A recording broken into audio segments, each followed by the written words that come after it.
കൂട്ടുകക്ഷി മന്ത്രിസഭയ്ക്ക് നേതൃത്വം നൽകിയ ഇന്ത്യയിലെ ആദ്യ മുഖ്യമന്ത്രിയാണ് പട്ടം താണുപിള്ള.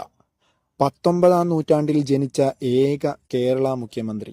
1885 ജൂലൈ 15 തിരുവനന്തപുരത്തായിരുന്നു ജനനം. കേരള രാഷ്ട്രീയത്തിലെ ഭീഷ്മാചാര്യർ, ഒന്നാം കേരള നിയമസഭയിലെ കാരണവർ എന്നിങ്ങനെ അറിയപ്പെട്ട വ്യക്തിയാണ് പട്ടം. ഇന്ത്യൻ ഭരണഘടനാ നിർമ്മാണ സഭയിലെ അംഗമായിരുന്നവരിൽ കേരള മുഖ്യമന്ത്രിയായ ആദ്യ വ്യക്തിയാണ് പട്ടം താണുപിള്ള. പ്രജാ സോഷ്യലിസ്റ്റ് പാർട്ടിയെ പ്രതിനിധീകരിച്ച് മുഖ്യമന്ത്രിയായ ഏക വ്യക്തിയാണ് പട്ടം. മുഖ്യമന്ത്രിയായി അധികാരത്തിലെത്തിയത് 1960 ഫെബ്രുവരി 22-നാണ്.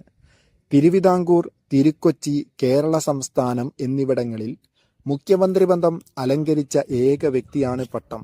ആദ്യ നിയമസഭയിൽ തിരുവനന്തപുരം 1-നെയും രണ്ടാം നിയമസഭയിൽ തിരുവനന്തപുരം 2-നെയും പ്രതിനിധാനം ചെയ്തു.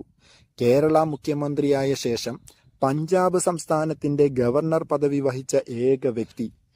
രാജിവെച്ച ആദ്യത്തെ കേരള മുഖ്യമന്ത്രിയാണ് പട്ടം താണുപിള്ള.